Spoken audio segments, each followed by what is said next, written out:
So growing up, every few months, my mom would spend a day replenishing all of our chutneys. And this tamarind date chutney is inspired by her recipe, and it's something I always have on hand and now you can have in your kitchen.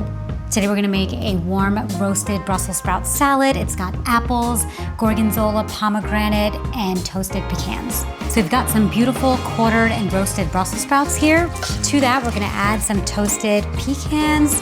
The Brussels sprouts are nice and earthy. You're gonna get these crispy little edges. And then we've got some delicious red apples here. This is gonna add some tart and sweetness to the salad. Plus it looks really beautiful. We've got some gorgonzola cheese. This is gonna add some rich, buttery creaminess for a pop of brightness, delicious and juicy pomegranate. And now for the best part, the tamarind date chutney. A healthy drizzle. Now we're gonna give everything a nice toss. And there you have it. This salad is bright, it's zesty, and it is so satisfying.